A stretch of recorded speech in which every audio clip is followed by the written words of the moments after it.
everybody, welcome to the Tech for Good Roadshow at the Impact Summit 2020. I'm Cynthia, your moderator for today.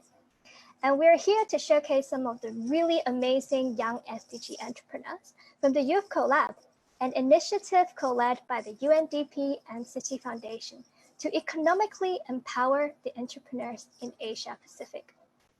Much thanks to the WHub for hosting this summit with Invest Hong Kong. We're able to showcase impactful startups from all over the region. We hope to create an encouraging environment for all the young entrepreneurs to highlight their achievements and provide inspirations to the entrepreneurs globally, as it is currently a very challenging time in the economy. And many of the founders here have experienced firsthand the financial and health struggles. And I know many of us here have loved ones also impacted too.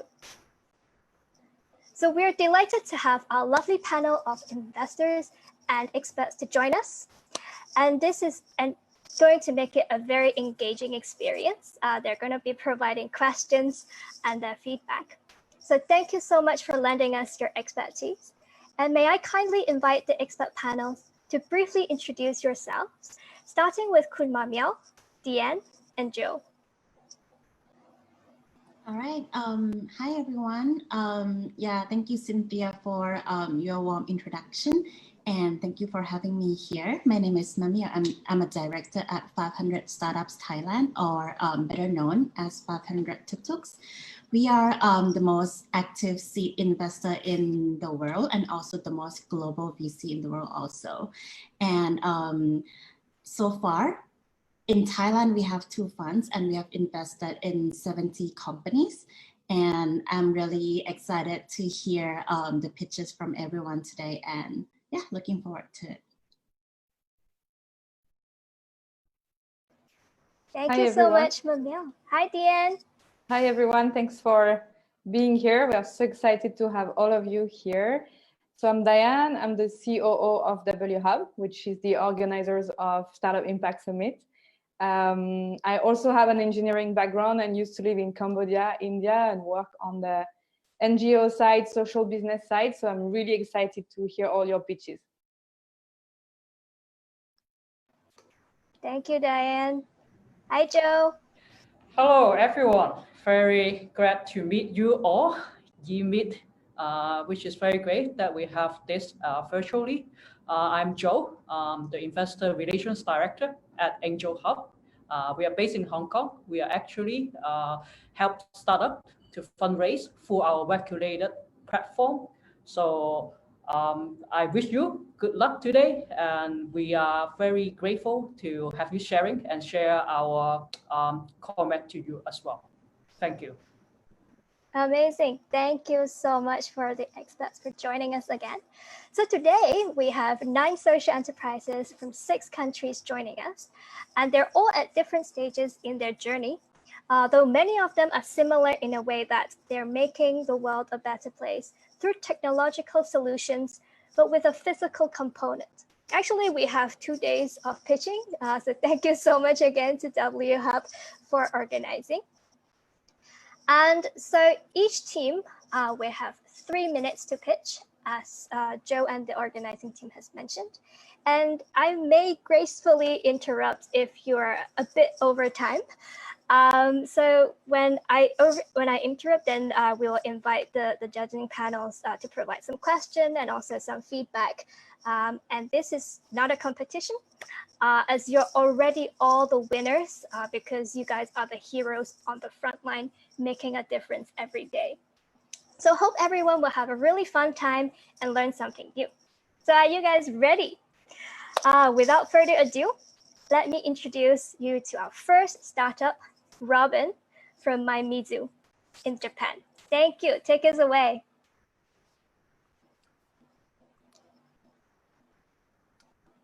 Okay, hello everyone. My name is Robin Takashi Lewis. I'm the co-founder of MyMizu. And at MyMizu, we're on a mission to tackle the issue of single-use plastics.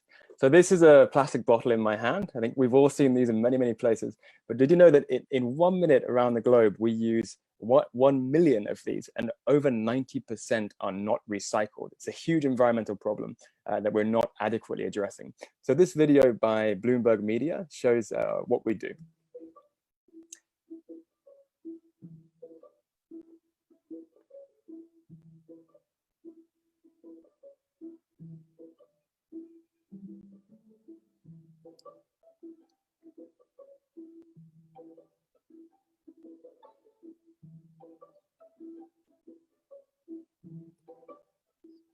So we offer a very simple service. We help people shift away from these plastic bottles and refill their water bottles anywhere in the world. We currently have one of the world's largest databases on drinkable water, with around 200,000 locations across 100 countries.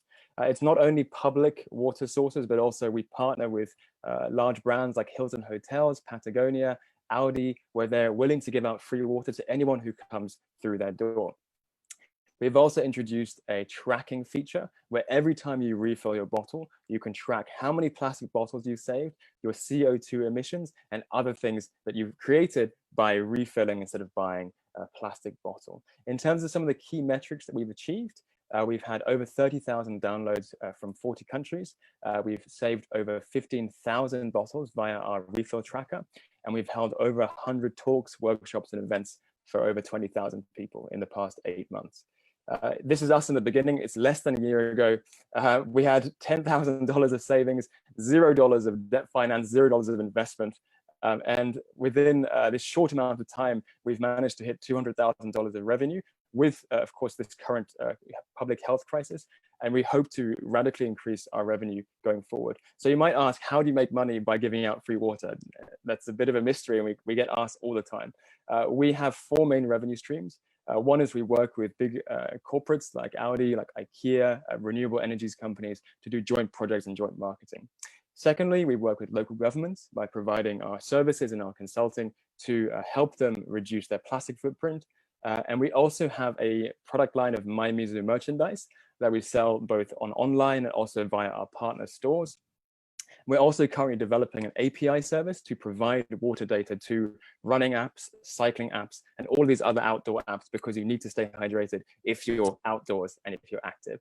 Luckily, we've won some of the world's most top social enterprise competitions, such as the Shivas Venture as a joint recipient.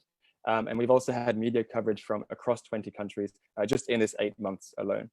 This is our core team. We have people ranging from the World Bank to embassies to United Nations University and tech startups. And what we really want to do is expand this movement and this service to all countries around the world where we can really make a big impact on the plastic crisis. So we're looking for friends, supporters, anyone who has the same vision as us to say we can do something about the single-use plastics crisis. Thank you very much for your time. Fantastic. Thank you so much, Robin. Judges, the floor is yours. Thank you very much, Robin. Great presentation. I love the passion and the energy. My first question would be, what is your next target market? Right now, you're only in Japan, if I understand well. What are the countries that you identify as your third expansion that are ready for this kind of partnership? So right now, we actually have a team in Singapore. So we're piloting the same service in Singapore, where we're increasing the refill ecosystem, we're getting new users, and we're slowly expanding across Southeast Asia. In terms of our usage, we currently have users across 40 countries. So the app can be used anywhere, but in terms of physical presence, we have a team in Tokyo and a team in Singapore right now. So that's our current situation. Happy to connect you with the right people in Hong Kong. There is a big need. Thank you very much. Thank you. That would be great.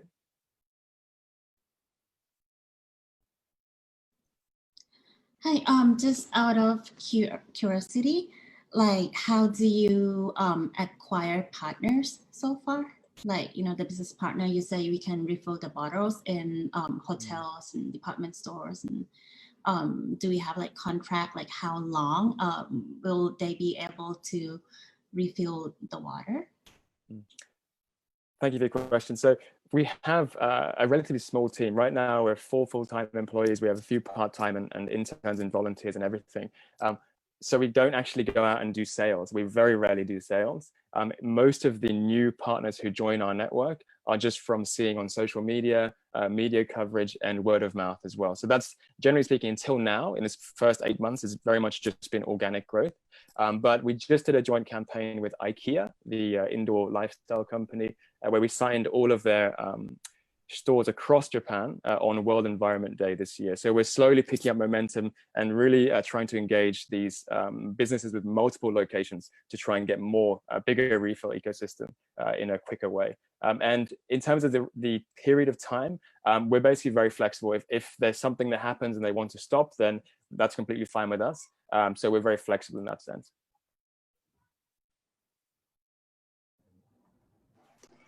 Brilliant. See, Thank you. Hey, Joe.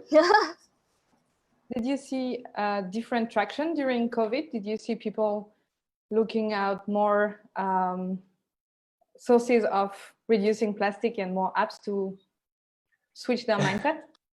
Yes, we did actually. And this is a really interesting potential new direction for us. So going forward, right now we're focusing on water because it's a common point for all of us. We need water to survive. But actually, through this COVID crisis, we've learned that there are so many other ways that we can provide a similar service. So actually, right now, we're working with one of Japan's biggest beverage makers to make a new service for not just water, but also other products as well. So we're hoping to expand beyond water and help people tackle plastic holistically across their entire lifestyle. Amazing. Thank you so much, Robin.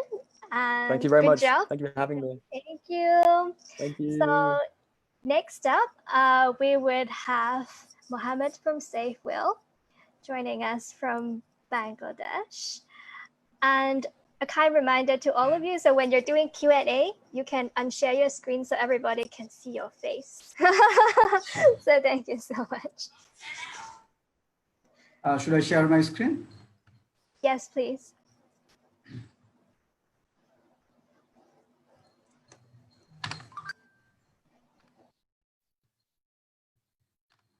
Can you see this now? Yes, we can. Is Whenever it, you're ready. The slide, is it changing? Yes, it's changing. So, welcome everyone. My name is Faisal Islam and this is Rafiq Islam, and we are the co-founder of SafeWheel. So in our country, 105 million people in 68,000 villages are suffering and at times dying because of ambulance unavailability. The situation is even worse in this pandemic. To serve this entire population, Bangladesh has only 1,200 ambulances. That's one for 88,000 people. These ambulances take hours to reach and charges beyond their affordability. To solve this, we introduced SafeWheel, an affordable ambulance service provider for rural Bangladesh. We designed a low-cost three-wheeler ambulance that costs 1/10 of the regular ones, and we give service within 20 minutes. We provide 3 types of service.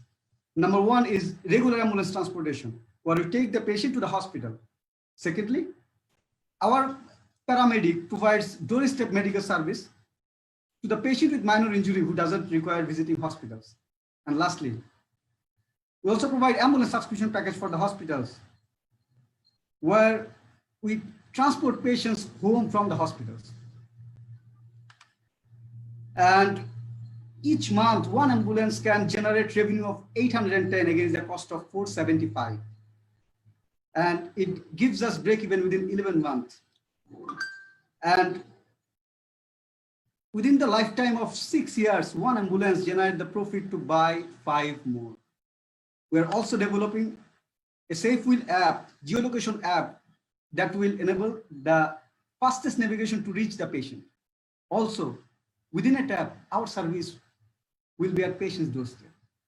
All of this is not just a concept anymore. We have been validating this idea in 150 villages in Bangladesh and serving over 1,000 patients, along with partnering with the local government division of Bangladesh. We also pitched our idea in United Nations headquarters last year as part of our journey in Health Price Accelerator. We are planning to launch 25 ambulances this year. And gradually in the next 5 years, we aspire to have 525 ambulances operational, helping millions on the way. And we are a passionate team who believes in this idea, who believes to help people in need, not only in Bangladesh, but beyond. Currently, we are raising 180K USD and already raised 50,000 USD in SafeNode, and also have been shortlisted for a matching fund in Bangladesh. And with the help of DLA Piper, currently we are incorporating SafeWheel in Singapore and subsidiary in Bangladesh. So by investing in us, you're not just helping a business to grow, you are giving hope to the millions to live for the next day. Given the current crisis in Bangladeshi healthcare system, in this pandemic, it's high time we help those who doesn't have access to healthcare they deserve. So help us move our wheels and help us save their lives.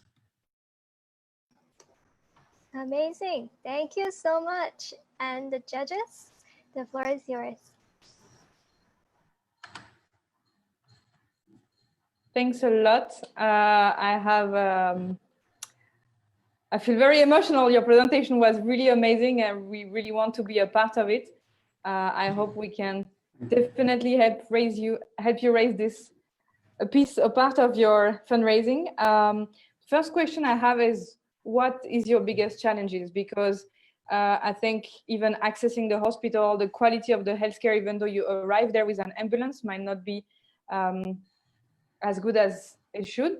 Or also, how do you find drivers that are accredited or that are qualified enough to drive someone that is maybe having a heart attack in the ambulance?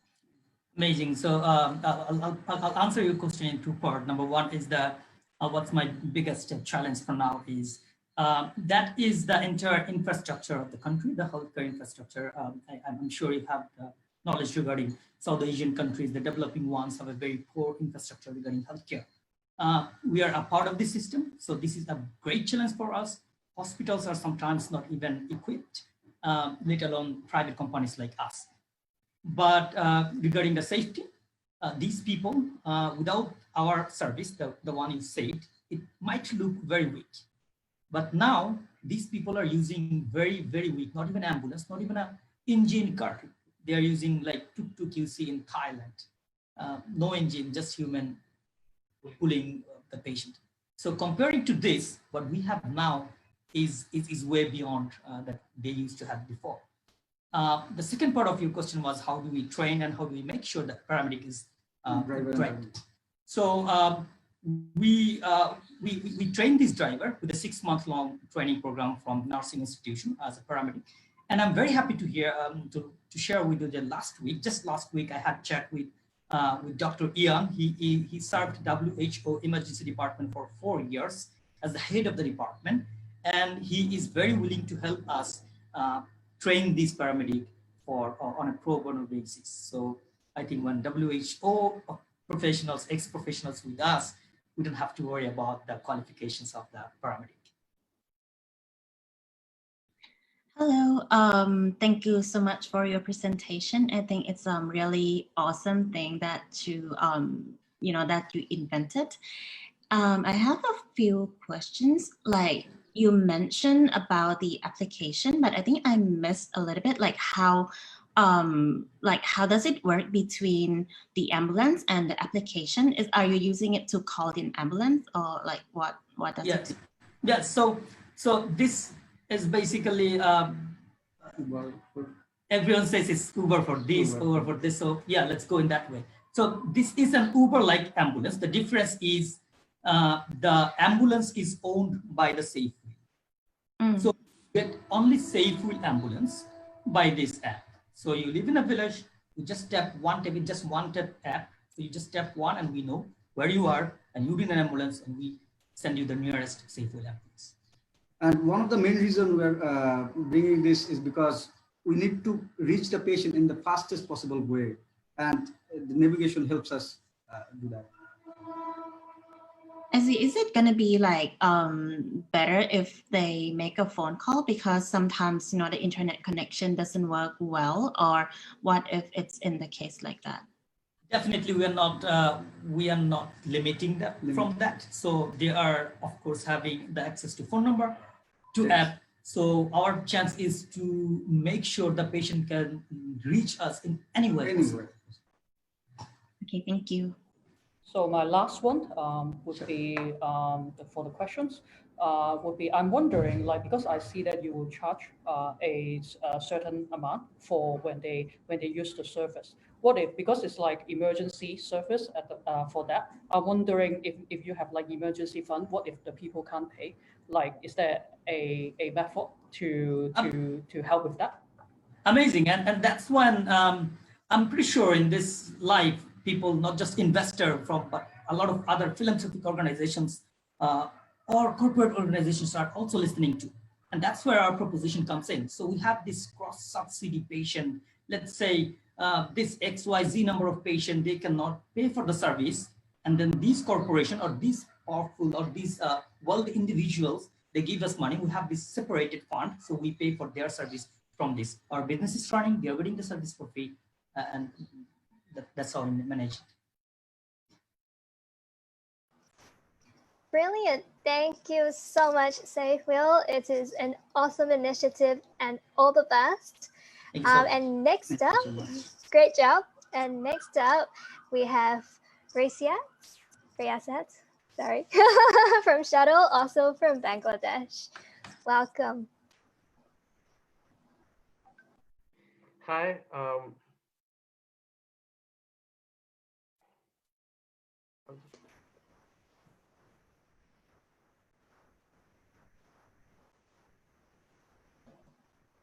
Hi, I'm Riyasat from Bangladesh. I'm co-founder and CEO of Shuttle. So a study done by the development organization BRAC shows that 94% women commuting in public transport in Bangladesh have experienced physical, verbal, or some other forms of sexual harassment. At Shuttle, we are trying to solve this problem. Shuttle is a mass transit startup that provides safe transportation at an affordable fare by moving more people with fewer vehicles. We primarily focus on solving the transportation problem for women in Bangladesh. We provide the service in air-conditioned minivans where 10 to 11 women can commute together at an affordable fare. The primary usage of technology is similar to ride-sharing services. However, using data, we project demand and design the most efficient routes possible for our customers. This is just an overview of our journey so far. In the last 23 months, we have generated more than $380,000 revenue. We received more than 1 million bookings, and currently we're operating on 10 routes, and we have more than 30,000 registered customers. Our revenue has been increasing significantly every quarter since the beginning. In the last 3 quarters, our average revenue growth has been 46%. If we only consider female university-going students and corporate women within the age group of 15 to 44 in the urban areas of Bangladesh, we have a total addressable market of $2.5 billion.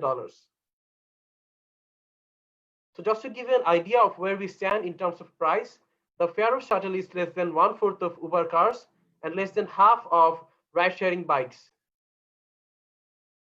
So how has COVID-19 affected our business? You'll be glad to know that our monthly revenue has increased by 250%. And in the last 2 months, starting from April, we have generated more than $117,000 revenue. We've been able to fight COVID-19 by coming up with a sanitized transportation solution for organizations that were open during the lockdown. We are a platform that caters to both B2B and B2C customers, and we have a hybrid business model that combines these two for revenue synergies. Our team has expertise in finance, product development, marketing, and technology. The best part is the core team has been working together for more than 27 months, full-time at Shuttle, which gives us a lot of insight and knowledge to succeed in this business. So far, we have raised $520,000 in 2 rounds. And in P-series round, our fund requirement is $720,000. With this money, we target to generate $1 million revenue in 18 months by onboarding 100,000 new users and launching 30 new routes. 5 years down the line, our goal is to ensure that each and every woman in Bangladesh has the freedom to commute wherever and whenever they want to. Thank you. Awesome. Thank you so much, Rayasat. And floor is yours, judges. Thanks a lot. Really impressive. Really feel with your problem as a woman, even though Hong Kong is very safe. I have two questions. Yeah. I mean, big picture wise, we're hoping that this problem decrease in Bangladesh and women can be on their own, traveling on their own safely. What's next after this for you? And another question, which is, why is there no woman in your core team? Yeah. So the first question that what's there after we ensure that women can commute safely. So to be honest, we have been even though we are primarily serving women, we are working towards building an ecosystem for mass transit. We are trying to redefine the public transportation. So once we know that our initial we are serving properly to our initial target customers, we will actually, our focus will be to build a sustainable ecosystem for micro transit, so that safe and affordable transportation is accessible and affordable for mass people, not only in Bangladesh but in all the developing countries. So, and the second question, why there is not a woman in our team? To be honest, all three of the co-founders, we were born in and we grew up in Bangladesh, and we saw the problem that our relatives, our friends were facing. So in the beginning, when we started our journey in university, it's just that we were working on this problem, and this team started solving it. So there was no. It's just that we did not have any co-founder who was female. That's it. We wanted to solve this problem. We identified it, and we started working on it. But to be honest, you'll be really happy to know that our entire team has around 68% of our employees are women at the moment. All right. Thank you for your presentation. It's a really good initiative, especially for women. I have two questions. First one is that are you currently focusing on giving the services to women only, or are you planning to extend their service to maybe other, like fragile group like small children or elderlies? And second question is, how are you able to operate cheaper than Uber in general? Okay, so the first question is, we started providing the service only for women, and initially our main customers were university going students, but later we focused on B2B as well. So our B2B customers, that depends on the requirement of the organization. We catered them accordingly. And also, we are also working on a solution for school-going students. We have already done the market research and everything. It's a very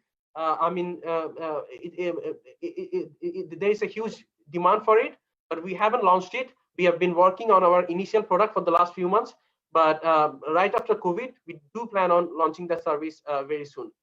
And in the future, to be honest, right now our service, even though it's very cheap and affordable for university going students and office goers, it's still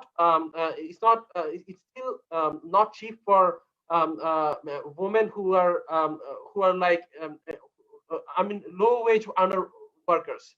So in the future, we also plan on coming up with a solution for them, where probably there will not be the vehicles will not be air conditioned. The vehicles will not be probably they will be old model vehicles. So we have a plan, and we saw that it reduces the price significantly, but we haven't launched those yet. And your second question, can you please repeat the second question? Yeah, like how are you able to operate cheaper than Uber? Oh, okay. So we provide the service in minivans where 10 to 11 women can commute together. So that's how we reduce the price significantly. So we are actually trying to provide all the conveniences of ride-sharing services at the price of public transportation. And we feel that public transportation has been a huge problem, not just in Bangladesh but all over the developing countries. So our goal is to redefine how people commute in mass transportation. Awesome. Brilliant. Thank you so much, Rasiat. Very impressive. And all the best. Keep up the amazing work. Thank you so much. Thank you for joining us too. And next up, we have Holden from the IoT platform in Korea.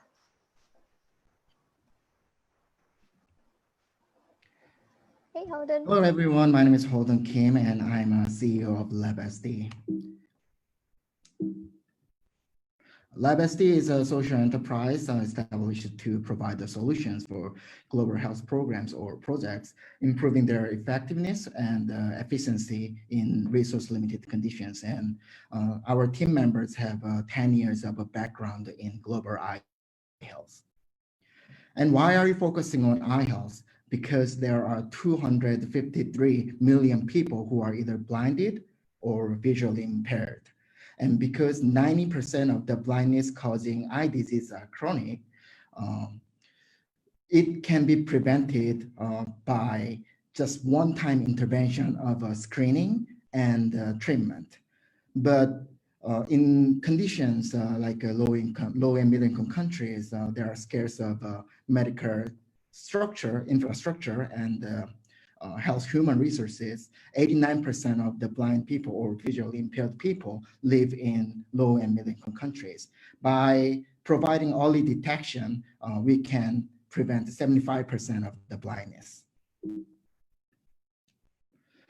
And based on our background for 10 years of global eye health, we proposed this idea of EYELIKE platform. It is a composition of a portable, easy to use retina device within an affordable price range, and artificial intelligence-based clinical decision supporting system with the eye health information system.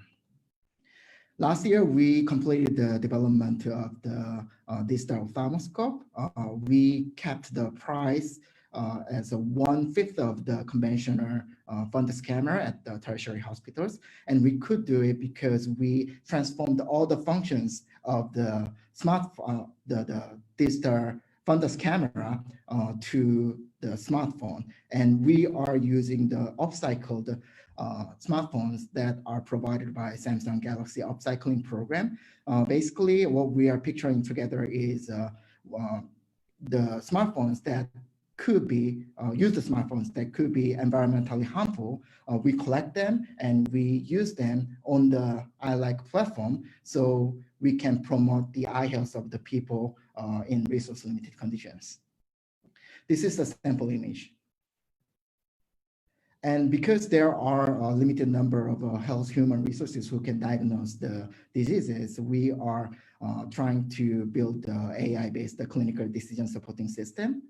And to do so, we are collaborating with prestigious partners. Some of them are still at the beginning stage, but in Vietnam alone, we have collected 30,000 images from 15,000 patients. These are the samples collected from the community of Vietnam. And with this information, we are trying to build the eye health information system so we can provide it to the international organizations, eye angels, and Ministry of Health of the certain country. And it provides the eye health data management service and analysis of eye health data, along with the visualization of the disease map and monitoring and evaluating service. We are planning to provide the service to at least 1 in 50,000 population, which is the same number as the number of vision centers recommended by WHO. Vision Center is the primary health institute for eye health. And as the time goes and the business model matures, it transforms its shape from the sales of the device to provision of the AI-based clinical decision supporting system. And at the end, it will be the big data management. In 2020, we are going to be having the moment of a validation of the whole platform.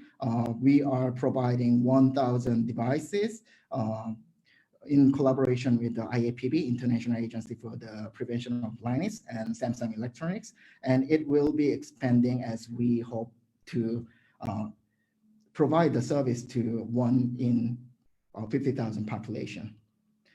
And the members of the LabSD have a background in global eye health, and we know that the blindness is causing the poverty. Poor people has more tendency of being blind, and blind people have a more tendency of being poor. And we are proposing this solution in order to this problem.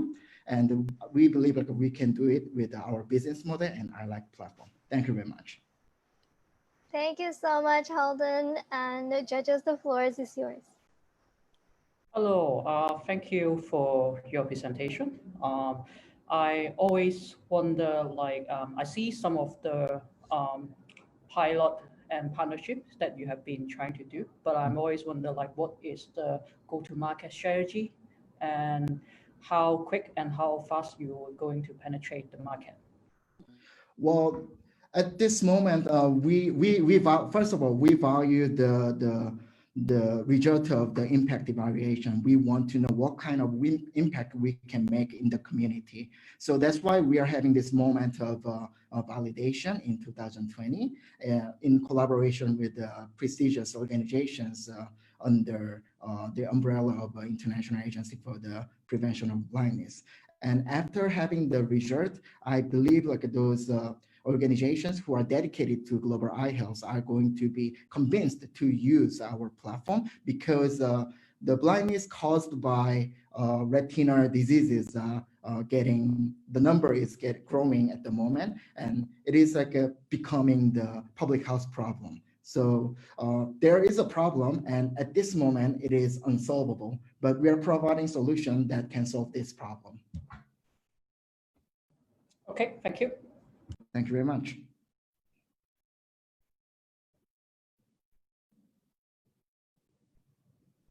Thanks a lot for the presentation. Thank you. Do you plan to go more on a mass market approach? Because in the end, even in developed countries, you have a lot of people that cannot afford health, Yes. eye health. Mm-hmm.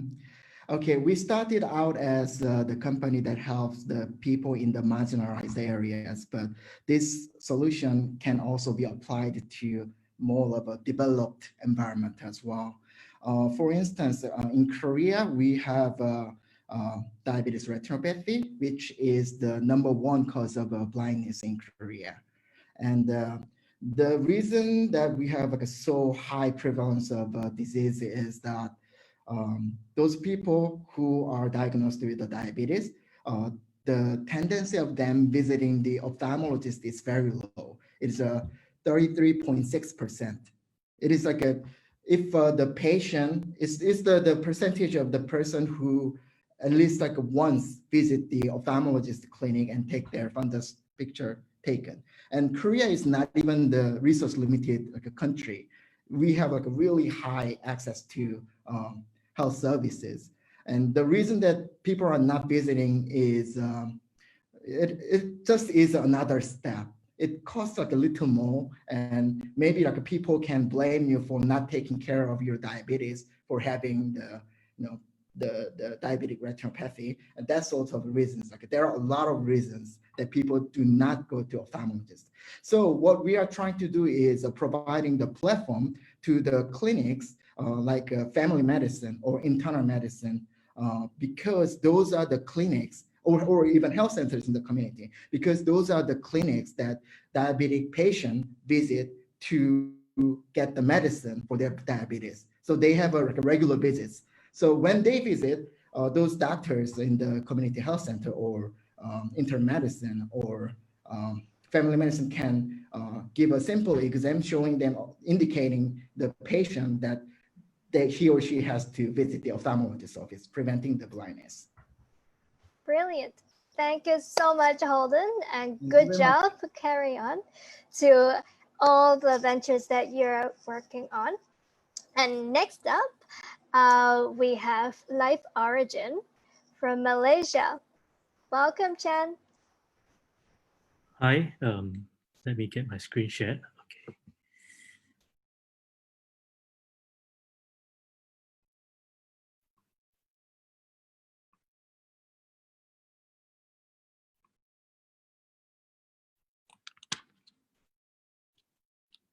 Okay. Hi, everyone. I'm CEO from Life Origin, and we are here to create sustainable protein to feed the world. So we know that we use massive lands and waters to farm our food. But do you know that 60% of the grains are being fed to animals instead of human? So pet market is actually a huge market. 20% of the cats and dogs suffers adverse food reaction problem because of food allergic problems and also digestive problems. Cats and dogs food in the market are relying heavily on grains and as the main source of protein because of its cheaper pricing compared to meat. So Life Origin is working to develop a healthy and sustainable pet food using alternative protein source from insects rather than traditional proteins such as fish meal or soy. It is also more digestible and it is a hypoallergenic product that suits pets with sensitive allergic problems. So let me introduce you to the black soldier fly. They are actually a versatile recycling army that can convert food waste into highly nutritious protein within 10 to 15 days.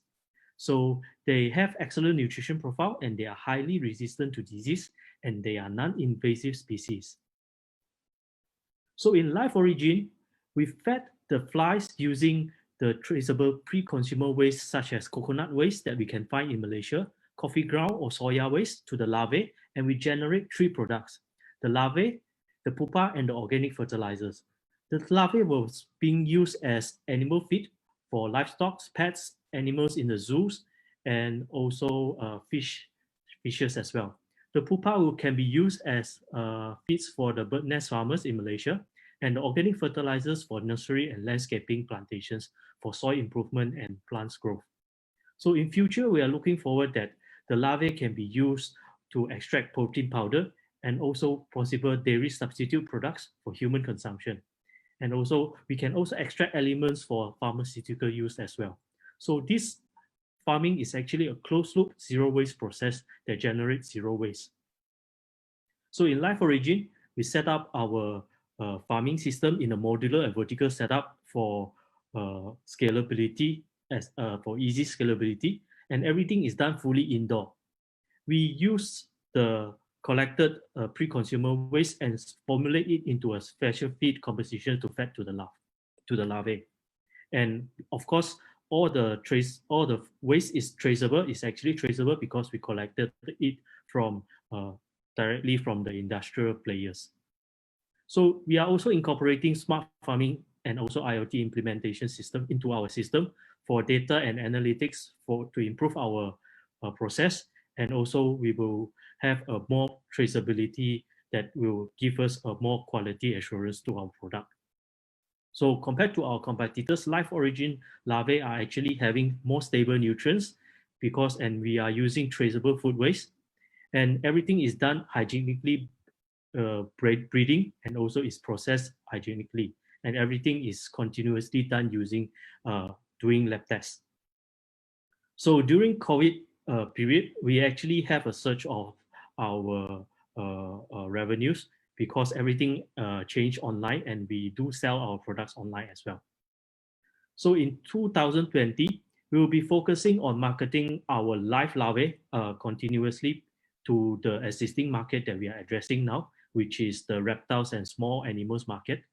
And also we will be focusing also to develop a product for raw materials and oils for the cats and dogs market, where we will be launching Origin products to the cats and dogs as well. So we started the project in late 2018, and currently now we are on our second base, and we are looking forward to further scale our production and having a commercial lot by early next year, and looking forward to have a regional expansion and also to export our products to Southeast Asia and Asia region. So these are some of our food waste where we collected our food waste, our partners, and also our channels and drop shippers that are selling our products. And we're also having collaboration together with universities and for our researchers purposes as well. And we consistently send our products for lab tests, and we do have our investors, accelerator investor from WTF. And this is our team, and also we have our advisors. And probably that's our regenerative agriculture. And thank you very much from our presentation. Thank you. Brilliant. Thank you so much. The floor is yours, judges.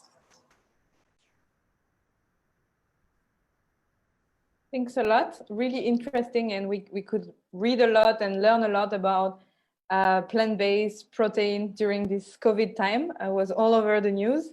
I think just one quick feedback to start is that when you start your presentation, you're talking about pet food, and then suddenly you move to human food and other potential use. It's a little bit disturbing for the audience because it's hard to understand that you're not going to give me the same food as you give to the dog. But that's just a quick feedback. I do have a question. It's in terms of distribution channels. So you mentioned you sell online. Do you sell through partners? Do you partner with big brands, for example, for the pet food that also distribute other type of food? Or do you partner with company like 1 Degree in Hong Kong, which is a digital insurance for pets, dogs and cats that could help you scale faster? Thank you. Currently, we are just selling the live larvae for the small animals, for the reptiles.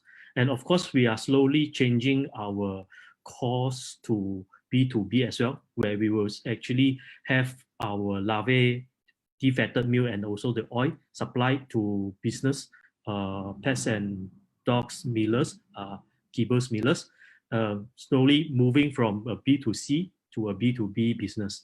So I understand that at first we were looking into the human food and then we cats and the ultimate goal of Life Origin is actually to have the insect protein as a human consumption. So what we do as the process of doing this is we make sure that all the process that we've done is a human consumption grade level. So it actually can be used as a human food as well, but because human food would take longer period for us to go into the market. So we were taking the cats and dog markets as our first step. Completely understand the process. It's just a feedback as a when you listen. Right. Thank you for your presentation. And I have to say, like lately I've heard so many companies start doing this, like the sustainable proteins, and not just only in Asia, but only like in everywhere in the world. It's a trend, right? So just want to quickly ask from you, like, because you plan to expand, right, like into other countries, what is your like real unfair advantage, because you will need to fight a lot with other companies? Life Origin, we started the project like 2 years already. We can say that we have a very good fundamental basics on breeding the flies. And compared to a lot of the companies which they wanted to start, and I think the cycle of them doing the black soldier fly farming have not been completed yet. And everything can be very easy on a paper, but when it goes into a real practical, there comes in with a lot of problem. And when the process has to be scaled up, especially we are not doing like 1 tons or 2 tons already. If let's say we were to scale, everything has to be systematic and automation have to be done to scale it into a bigger scale to make sure the market demand is enough.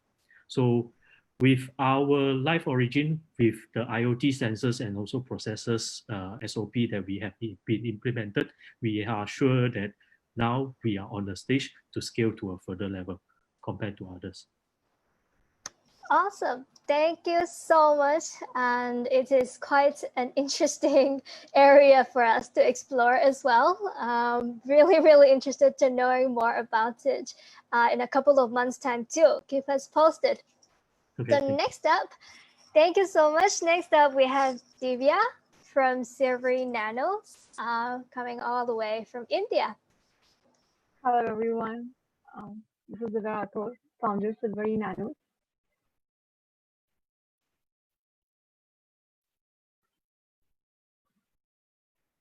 Yeah.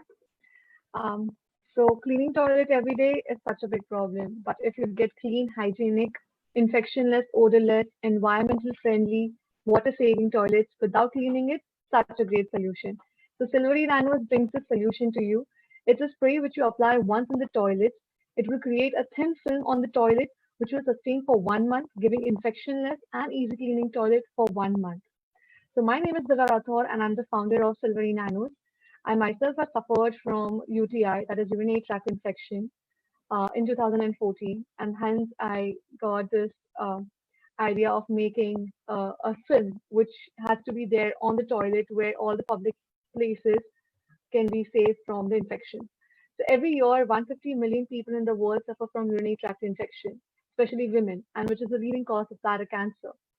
The major reason is unclean and unhygienic public toilets. And cleaning them after every use is impossible because if I'm going and I'm flushing, but some other person comes and they just clean the toilet in the morning and the evening. So every time the person goes, you need to clean the toilet, you need to sanitize the toilet because if I have E. coli infection, the other person may get E. coli infection very easily. The major problem is the UTI microbes are getting resistance every day. And the medicines for now, like when I was admitted, it was like 2 months, but now the medicines are 6 months and they're very expensive.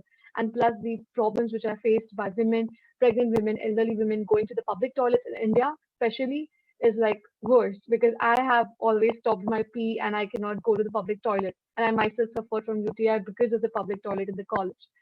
The expenditure of the healthcare is very increasing. So prevention is the only way we can, rather than curing it. So the other cleaners which are being used is like the phenyl or Harpic or bleach, anything we are using twice a day. And the disinfectants like P-Safe or something, we have to carry it every time where we are supposed to go. Like every time we have to keep it in a bag, which is impossible for every woman. So it is a costly labor and the water wastage and everything is the same. So we bring SilveryNanos, that is, it's a spray which is infectionless and easy. So it's a spray which you apply once in the toilet. It will create a thin film, which is hydrophobic, lipophobic, as well as pH resistant. So even your, can you hear me? I'm so sorry. Sorry. So yeah, it is antifungal, antibacterial, and antibiofilm. So it is water and stain repellent, and it can clean the toilet. So there, if anything comes on the toilet, it will just go off like a lotus effect, and it will be there for 1 month. It is more than 1 month, but we are taking a half time of 1 month so that people apply after every month. So SilveryNanos, so I'm an inventor. I'm doing my PhD right now in microbiology, and I have innovated this in a couple of years in my bachelor's. And it is a 3 long years research, which saves around 35% of water. And now when we are doing it, it saves almost 55% of water because when you just have to flush once time so that all the dirt just goes away, and there is no need of cleaning the toilet all the time. So it maintains an easy cleaning for 1 month. It is inexpensive because this is just $1.42 per toilet. That is less than 100 rupees per toilet. And it forms a thin film on the layer, which is harmless for the people. It will stay for a month, and it is dermatologically safe. So about my team, I'm the founder, and my team has direct and indirect 28 people right now. So the major core team is five people, and we are working on this. So yeah, the company is registered under my name and my mom's name.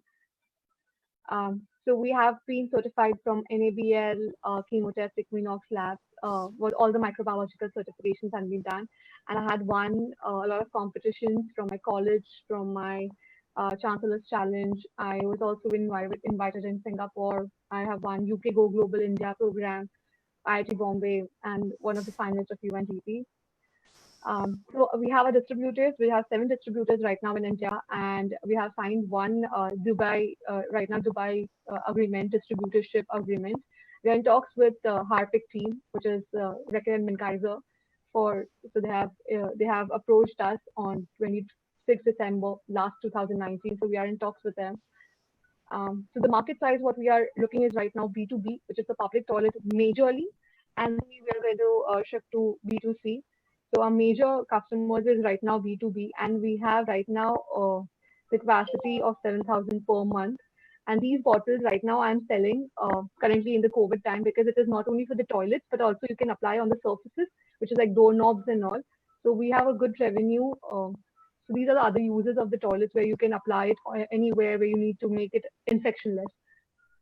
Brilliant, so right now, Divya. I think maybe we can just you can briefly wrap it up in maybe 5 seconds, and then we'll go on to the panel. Thank you. So my mission is to prevent UTI across the world because I have suffered it and I know the problems which is faced by women, pregnant women and elderly women. So my team and I am really concerned about the mission to prevent UTI. And thank you so much. We believe in prevention is better than cure. Thank you. Amazing. Thank you so much. And judges, the floor is yours.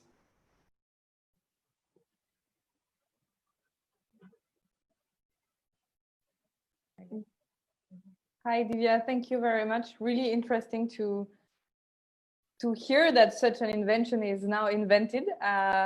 Great thing for all the women. I have a question regarding the patent. Did you plan to patent your product? How are you gonna forbid any other to copy your solution, even though you already had 3 years of research?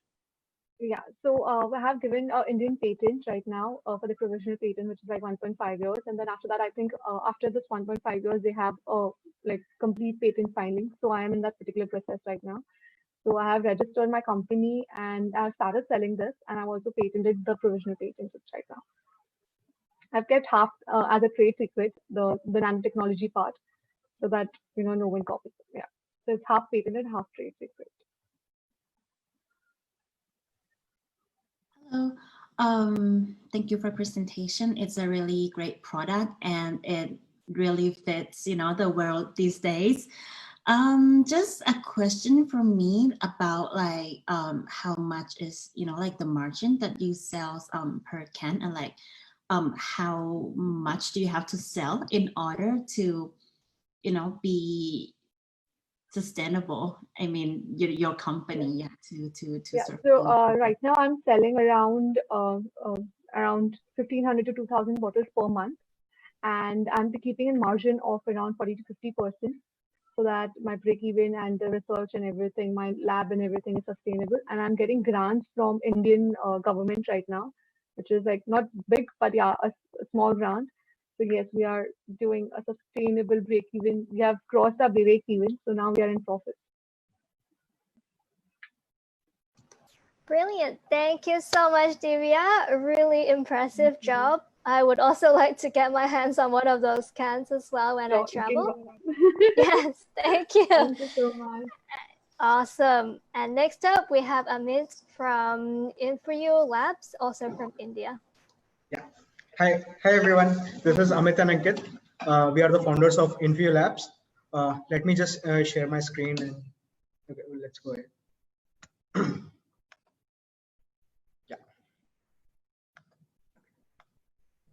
Hi. Yeah. So, of course, like this pandemic has impacted a lot of lives around us. And actually our invention came from the inspiration of that. So we actually developed a portable UV sanitation device, which can sanitize the surface of perishable goods from the microbials and the pathogens. So just a bit, the inspiration which we got from the problem is, it actually started from our own home itself. I actually observed in my own home, my mom and sister-in-law, as soon as they buy fruits and vegetables from the market, they were like putting directly onto the sink, and then they were washing it with the water, and then they were putting it onto the sunlight for like 2 to 3 hours, which I found much irrelevant. And me as an innovator, I thought, okay, we have to solve this problem. So we actually developed this portable UV sanitation device, which can actually sanitize the surface of fruits and vegetables from any microbials and the pathogen within less than like 10 minutes. So together we are actually contributing to the goal of food safety, SDG 2. So this is a device which we have right now. It's a handheld device. It works on the UV radiation. So we have a wide range of UV, UVA, and UVC, and it we also actually installed a smart features where we can prevent. We are preventing humans from getting exposed to the radiation. So it's like whenever there is no one around, then only the device automatically turns on and sanitizes the things around it. So this is the market which we see right now. It's the major market is at our households, where we have this refrigerator basket where we all keep our fruits and vegetable onto the basket. There it will send us, and as well as the storage boxes. So initially coming to the perishables, we are taking up these two markets. So with this in mind, we got our customer. There's a company called 1090 where we piloted our device, and together we have developed this UV sanitized portable cold storage solution. So this is just the cover of that the device which I'm talking about. It's a storage box which also keeps a perishable in a cold condition for a small distance traveling, as well as it will sanitize it. This is the core team, me, Amit and Ankit, we are there, and then we have other people from different backgrounds who are into the entire work. And the financials which we are aiming as of now is 500,000 USD. And with that, we are expected to generate revenue of 700,000 within a year. So we till now we got a for our individual InfyU device, we have gotten requests of more than 20,000 pieces. As well as the combined cold storage solution, we have set up a deal with the startup where we are supplying them on a monthly basis, like monthly we will be developing certain boxes and we'll be distributing with them. And for that we have gotten a huge response from Indian market, Asian market, as well as some Kenyan market as well. Yeah, Brilliant. This is our Asia so expansion strategy. Sorry.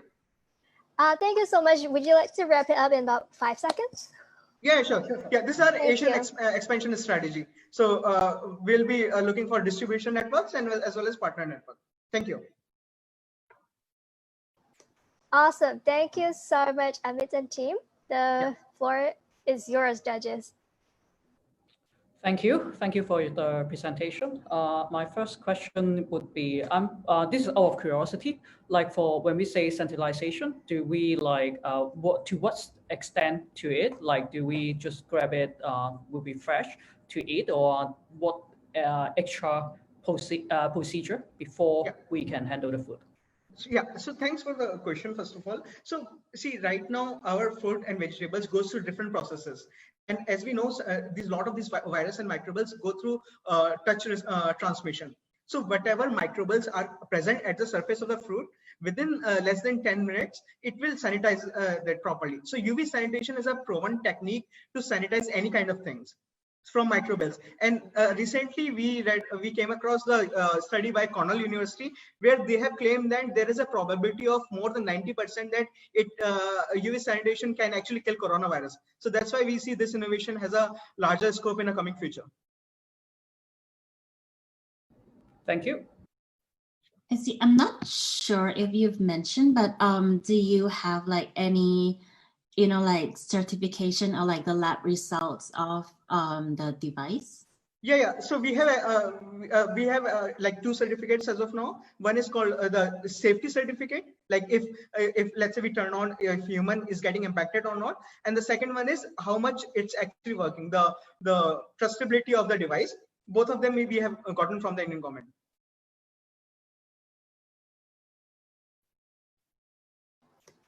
Awesome. Thank you so much, Amit and Ankit. Great to have you all the way here from India. Yeah, so good job in everything you're doing, and keep us posted as well. Sure. Thank you. Bye-bye. Thank you. Bye-bye. Awesome. And next up, exciting, we have Tinky Bike. So Kim Hak from Cambodia. Yes, let me share our screen now. Sure. And you guys are also at the workshop, right? Yes, we are at the workshop. Brilliant. Hello, everybody. Obviously, most of you here love bicycle. Riding one is very nice. And we are a bike building company, and we are trying to tackle the problem here in Cambodia, such as first, the average cost of a motorcycle is like very high, and also there are like 5 million vehicles here in Cambodia, and like that there is like it produces a lot of CO2 in the atmosphere right now, and also it like contribute into like health effects such as lung damage or like noisy street. And we have a solution, and let me show you. We call it Tinky Bike. Right now we are on a Why choose Tinky bike? First, it is low cost. It is almost 12 times cheaper. Also, it has a very unique design, like unlike bicycle nowadays. Also, we have like we build it in Cambodia at our workshop itself. So we have like strict quality control and quality part for our bike. Also, we have reliable service, and obviously it is electric, so eco-friendly.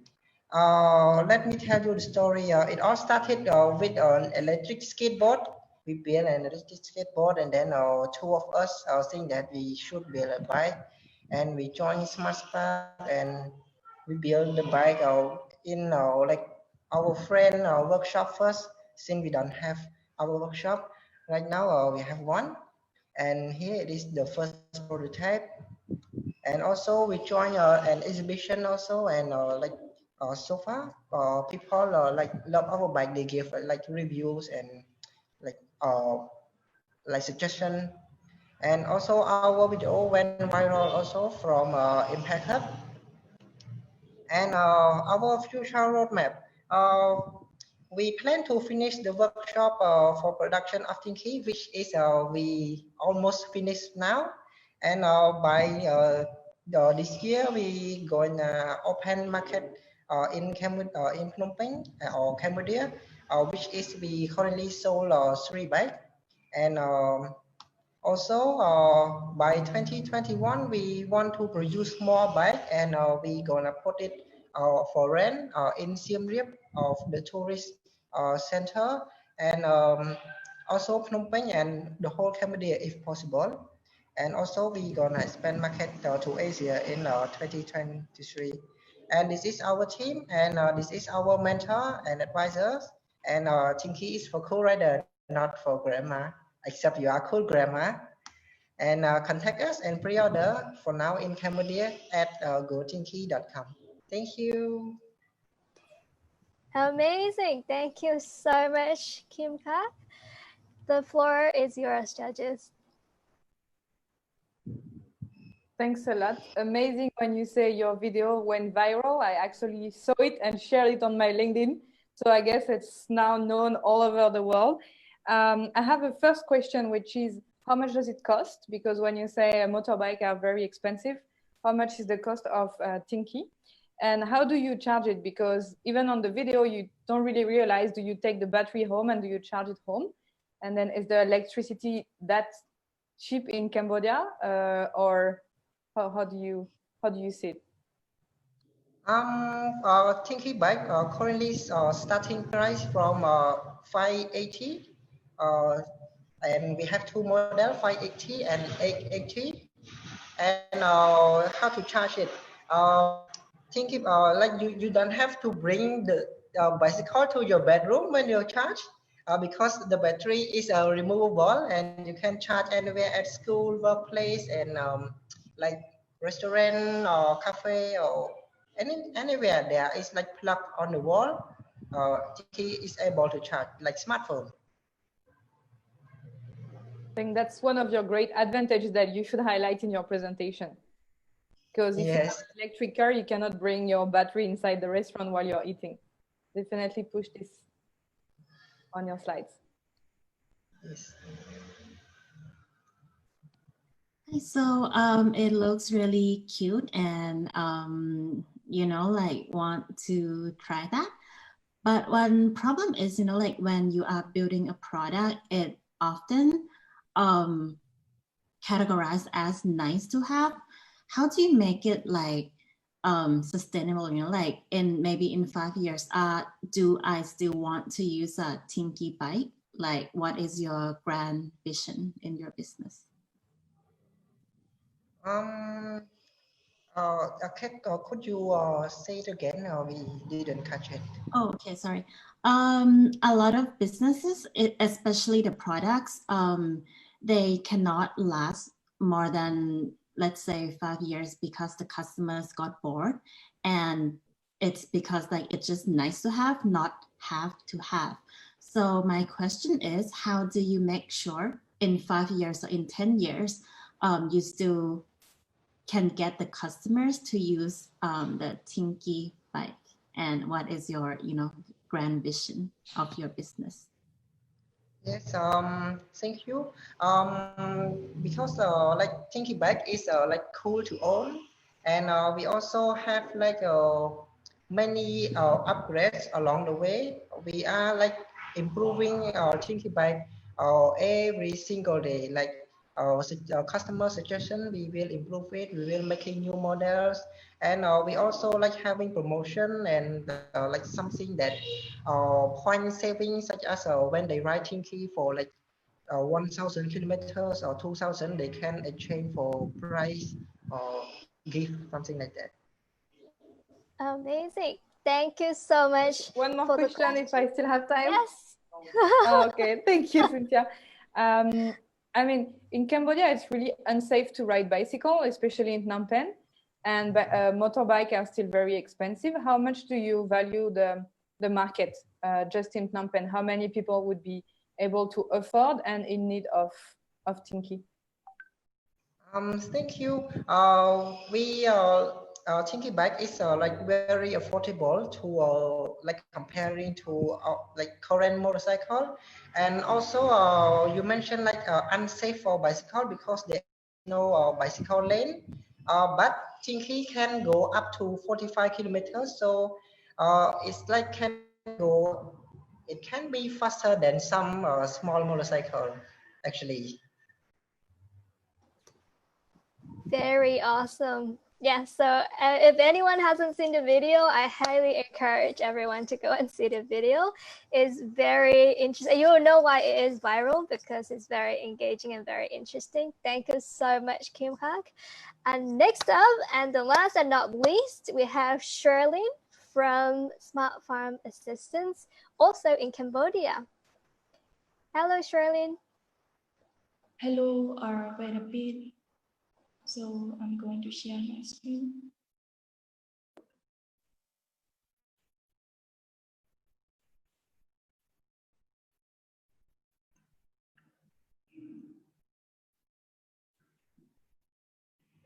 Hi everyone, I'm Sweden. I'm from Smart Farm Assistant, and we innovate the IoT device that can control the irrigation system through the mobile phone. And yes, we have a survey with the farmer, more than 120, that 80% of them are facing with the irrigation challenge, which is about they need to spend a lot of time, more than 3 hours, for do the irrigation in the field daily. And the second point is about the irrigation is inefficiency. Like you guys see that they don't have enough. They don't have enough irrigation system that need to hold the water tank on their hand and do the irrigation. And lastly, that our Earth will facing about the climate change. So the farmer will be the first one in challenge with it. And we really pain when we see our farmer in Cambodia that struggle with this. And one more thing, we have a total their expense in 1 year. They need more than $3,000 for do irrigation, also hire the labor for as well. So what is our solution? So we believe that we innovate the IoT device. The first one is a smart pump that can connect with the water pump. And the second one is about smart valve that can control the valve of water pipe. And all of these things we can control by using the mobile application and also SMS as well. And the thing is not required using the internet, because we see that our local province really lack of internet. So we believe that SMS is a good one. Is a simple way, but they can control their watering system in anywhere and every time. So our revenue model, we sell device smart pump $100 and smart ball is $90. So one more thing, we're not focusing only device, we also provide a smart irrigation system service as well. So here is our how is it work that smart ball connect with the water pipe that you see, and smart pump connect with the motor pipe.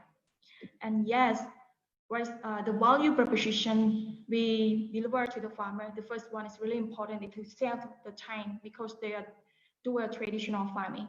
And second, to reduce the labor force. And thirdly, they can save money and they can have more time and gain extra job and can get the profit to their family as well. And yes, the education is more efficiency. And lastly, we also the part of sustainable development goal to number 8 to increase their income, and number 13 about climate change. So these are our cost comparable with our device. They cost only $1,000 per year. So yes, our target customer is a fruit farm owner, greenhouse owner, and vegetable farm owner, and lastly, garden owners. So how we go to the market, we see that our Cambodian ministry, our government is more understand about agri-tech. So we will be partnered with the Ministry of Agriculture. And second is about community that connect with the farmer in the local province and distributor and also exhibition. And the important one is about organization or NGO that have the farmers. So we partner with them as well. And we not only want to sell our device in the Cambodia, we want to export it to other countries as well. Here we have a 2 market site in Cambodia, and yes, more than 40% of global population is more than 6 million are farmer. So we can assume that we can gain more than $3 million for our device. So far, we have installed our product installed to the farmer as well in some country. And yes, we have a 10 customer and sold for 20 devices already. And we also have a positive feedback with the customer that they really impressed that they can save a lot of time that they needed to go to field before. So far we have achievement like to complete some program and also the partnership. And yes, and here our team, we have a different background and we believe each other and we believe what we are doing to help the farmer, because almost of us are from the family farmer background. So we want to make change and give a positive impact to help them about technology can help the agriculture. So this is our future plan. We not only sell our device, but we want to integrate with the data analysis that connect with the sensor, and then they can. We have a platform for the data analysis that yes, and yes, our vision is to support Cambodian farmers to become more resilient and more effective in their way of doing farming by using our IoT technology and also smart farming technique, in order to optimize the resource available and help them adapt the growing rate of climate change. And we believe that technology is the key of the future of agriculture that will change the way of farmer to traditional farming. And yes, smart farming and to produce food more sustainability. So let's join together, and we really need your help, and we believe that your help is really important for us. And thank you so much for your time, for your listen. Thank you. Yes. Awesome. Brilliant. Thank you for the incredible pitch. Judges, the floor is yours. Thank you for your presentation, Sarim. My first question is that I understand that you first start with no need internet, but you also will be, because then my next part will be like, so how is the data storage would be helping you? And because you would need that kind of information for your future development, would you further explain a little bit onto the no internet part to like collecting data and for your future plan, for your dashboard and everything? So for right now, we are using SMS, and we are for the next plan is we also integrate with the internet as well. Like for the next year, we will locally with the province nearby the city, so they have a stable internet. That's why we will launch our platform, which is about data analysis and sensor. So yes, we challenge with it, but we think we will start with the area that connect or that have a stable internet. Yeah. Thank you. Thank you. Thanks for the presentation. Indeed, Cambodia is full of farmers. With which NGO or big organization do you partner to help distribute? There are big organizations like TukTuks who help to have drinkable water. They might be interesting also to push the water to the farmers, or lots of NGOs that help children to go to school or education, that most of the parents are farmers. How do you partner with them. And the second question would be actually a question for 500 in Thailand, because Thailand has a big focus on agriculture. How do you see this could also work in Thailand? How, yes. So the first one is how we are partnership with the NGO or organization. Yes, right now we have a working so far with one NGO is about change Cambodia. So they have asked to bring our device to sell to the farmer. Yes, and we will connect more to talk about related about their program, which is about water management. So we think that we will find the NGO that related with this. So the first is now, yes, like I mentioned before, we have connected with one NGO already. And yes, for the second question, how we going to Thailand or other province? For actually, we think the first is real self in Cambodia, and the second is our, sorry, okay. Second is our, the second one is about to sell our device for other countries, something like with our partner, because right now we also have one co-founder that they also working with the in Thailand as well. So yes. Amazing. Thank you so much, Shirley, and really awesome job to all of the entrepreneurs who showcased today, not just because of the awesome pitch, but because every single day you are making an incredible difference at the front line. So in closing, I would like to quickly invite all of the different experts to share the encouragement and some tips and takeaways of today's pitching. So starting with also Mameaw, Diane, and then Joe. All right. You know, like usually I would look at the businesses that are not the social enterprises, right? But personally, I am getting more interested in the social enterprise or like the impact investing more every day, because I see it as the important future, you know, like the brighter future for everyone. And to be honest, I'm really impressed today because from what I've seen, you know, in my experience, like a lot of the impact businesses, they don't think ahead of their business model or the revenue models, but mostly everyone did a very good job today. And a lot of you guys have done like an amazing invention and the new things that will help the world a better place. So thank you everyone for doing what you are doing. And hopefully, you know, like I can help in any way that I can. Yeah, so thank you for having me here today. Thank you so much, Mameaw, for all your expertise and help. And Diane? Thanks a lot, everyone. I completely agree with you, Mana. It was really impressive to see all those pitches. I think we could feel and see from all of you the passion of what you're doing and why you started this, and really hope that all those businesses grow further.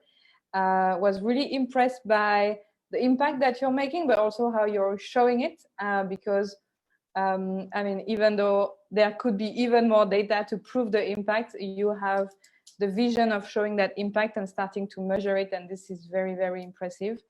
And last but not least, we're super happy to have you at Startup Impact Summit, and I hope you really connect with the audience. I hope some investors will contact you and connect with you afterwards. And I wish you all the best for the future, and feel free to ping me or ping the team if you need any help, especially for scaling in Hong Kong, Singapore, Greater Bay Area, and India. Thanks, everyone. Thank you so much, Diane. And Joe? Yes, again, thank you very much, all the teams. You have done a great job today, so you can sleep well tonight. I'm impressed as well as so as other panelists, I guess. And I think that's not only the credit to the teams that we have mentioned. It's also credit to UNDP. You have been supporting the team, and I guess like through like government and even just like the PPT, you have been doing a lot on that. Thank you for that, for you to be able to show us this kind of effort. And to some of the work to the team, thank you for letting no one left behind. And I hope all the success to your business. Brilliant. Thank you so much to Mameaw, to Diane, and also to Joe again for lending us your expertise and time. So as we draw to a close, we want to thank all the audience who will be watching it in real life in July. So whenever there is a way that they want to connect, feel free to connect with the WHub team, and then all of them will be connected through to the teams as well. And I hope all of you have learned a lot about different sectors and different technologies. And also want to thank you to my team at the Youth Collab, supported by City Foundation and UNDP, on making this possible, and in collaboration with our partners in Hong Kong, in WHub, AngelHub, and Invest Hong Kong as well.